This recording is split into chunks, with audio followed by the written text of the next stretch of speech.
Don't call it a reboot, it's a rebirth.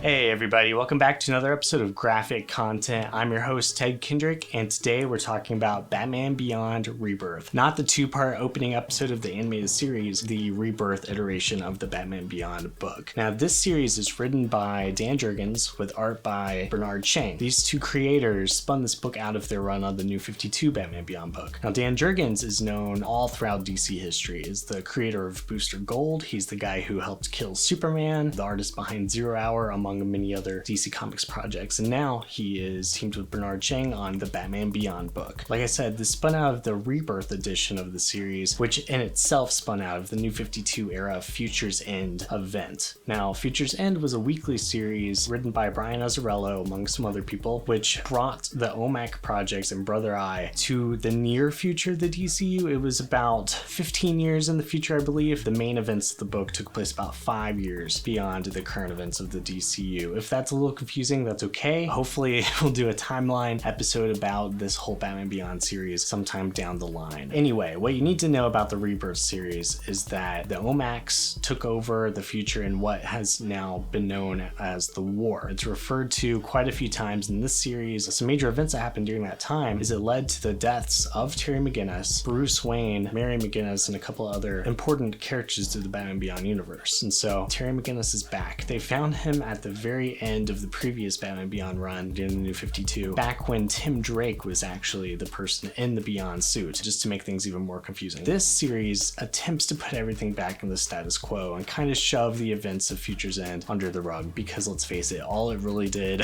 was shuffle around the Batman Beyond world into something that really wasn't familiar anymore. And this series is a lot more reminiscent to the animated series. It's brought everything back full circle into what we best remember from the cartoon. Pretty fast in the first couple of issues, they do find that Bruce Wayne is still alive, though he is kidnapped by the Jokers with a Z. It's the group of thugs, gangsters, whoever, just kids, just trying to imitate the Joker, and they're inspired by the Joker, which is something we might be seeing soon because of the new Joker movie. I just expect we'll see a bunch of lonely people performing more stand-up comedy, which, you know, that's really not any different than what's currently going on at those open mics. Anyway, pretty soon Bruce Wayne comes back into the fold, even though he's painted to look like the Joker. It's a little weird. They bring him back to the Batcave, and he kind of takes his rightful place as the mentor to Terry McGinnis' Batman. Throughout this time, Matt McGinnis, Terry's little brother, has found out about Terry's secret life as Batman. Max is still very much involved in their lives as well. So between Terry, Max, and Matt, Batman still has plenty of allies to help him on his battle against crime. Dana does not know that Terry is back from the dead. I say back from the dead because he technically never died during the events of Future's End. They were retconned away during the New 52 Batman Beyond comic. But Dana is kidnapped by the Jokers. Terminal, one of the Jokers that we're familiar with from the animated series, attempts to lead a faction of these Jokers. During this time, he does kidnap Dana. Terry rescues Dana, rescues Bruce. By the end of the series, everything becomes pretty close to what we are familiar with. What is a major difference is that it's established the Joker is still very much alive. The events of Return of the Joker might not necessarily have happened the exact same way they did in the movie. He's not the Joker overriding Tim Drake's DNA, nothing like that. This is the bona fide real Joker, still alive, still out there, still causing trouble, which is something that the series continues to address up until about issue number 25, I believe, was the climax of the Joker's return in this book, which was pretty cool to see, because also as the series progresses, we get to see sort of fulfillment that the Batman Beyond animated series never quite brought us to. Characters like Matt McGinnis become Robin, which we always theorized would be possible, but the episodes didn't continue on it long enough for us to see that fulfilled. Matt McGinnis is Robin, assisting his older brother Terry against the Joker. It's a pretty fun moment to see the two of them team up, but knowing it's the Joker and all of his history of previous Robins having killed Jason Todd, which is canon to this series, because I can't iterate this enough, this is not exactly like the cartoon. This is sort of a marriage between the animated series and the mainstream DC continuity, sort of picking and pulling from the best aspects of both, trying to create an amalgam potential future that could exist for the mainstream DCU while still acknowledging everything that happened in the cartoon. So Terry's very much against Matt going up against the Joker as one of his first sort of tests as Robin, and it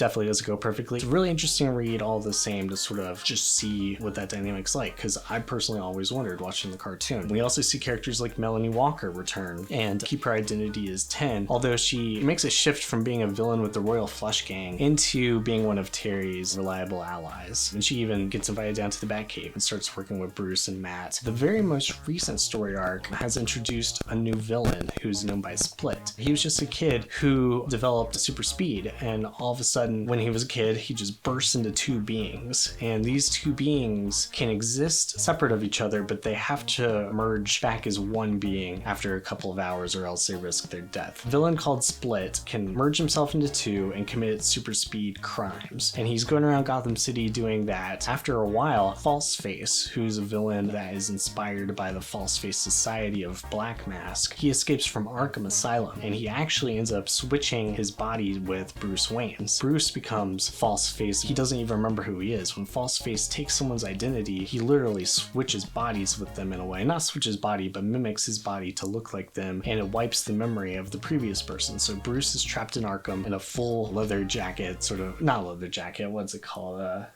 Restraining jacket, whatever those things they put on you in the asylum. Bruce is stuck there. Falseface goes out and eventually runs into Batman Beyond, and he's able to become Batman, which therefore wipes Terry's memory. Then Bruce regains his once again. So now we've got Falseface out there as Batman. He ends up convincing Split, the speedsters, to team up with him and commit these crimes. So the very last couple of issues of Batman Beyond have set up these super speed villains, which has caused Batman and Bruce Wayne to reach out to the Flash. It's really interesting to see the Flash in the Beyond universe, because previously we've only known the Flash from the Batman Beyond Universe series, or Batman Beyond 2.0, which introduced Danica Williams as the new Flash to the Justice League Unlimited, working alongside characters like Big Barda, Warhawk, Green Lantern Cairo, among others. But right now Danica Williams has not been referenced, which leads me to believe another reason why this might not be the exact Earth 12 that we are familiar with, but more the actual Earth 0 DCU, but further in the future. So the Flash that we do see is Barry Allen. When he's introduced, he uses the same logo that's currently in the mainstream Flash Rebirth series, and it also has the exact same outfit that Barry Allen was seen wearing during the recent Flash Year 1. There's an event where Flash runs far enough to the future where he meets an older version of himself, the same version that we see here in Batman Beyond. The older version of Barry has to deal with the Turtle, and then the young version of Flash helps them there in the future. But there's a synchronicity between that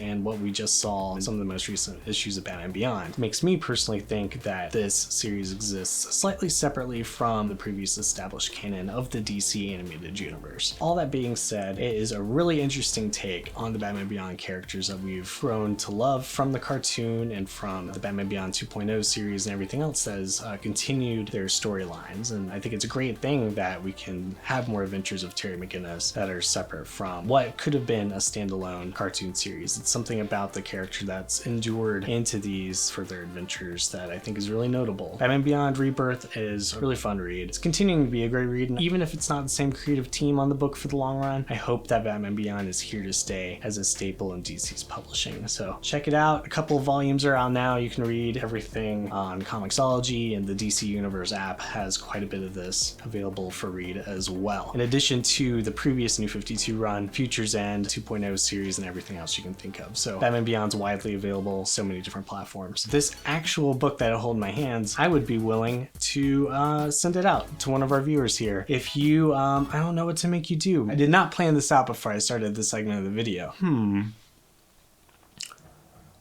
Post what you think our real world 2039 is going to look like in terms of what we saw in Batman Beyond. Are we going to have flying cars? Do you think there's going to be gangs like the Joker's running around? Things like that. Is 60 going to be the real 30? I don't know. What do you think that we've seen in Batman Beyond that's going to translate to the real world? The best answer that I like, I will pick it out in the comments, and I will send you this book in the mail. Comment below, let's see what you got. You'll win a copy of this book. Thanks again for watching. This has been Graphic Content. I've been Ted Kendrick. I'm gonna stay those things just like I always do. Come back here in 2 weeks for another episode, and in the meantime you can check me out on the 12th Level Intellects podcast and read my work on the Legacies of the DC Animated Universe webcomic. That's available on legacieSDCAU.com. Thanks again for watching, and I'll see you later.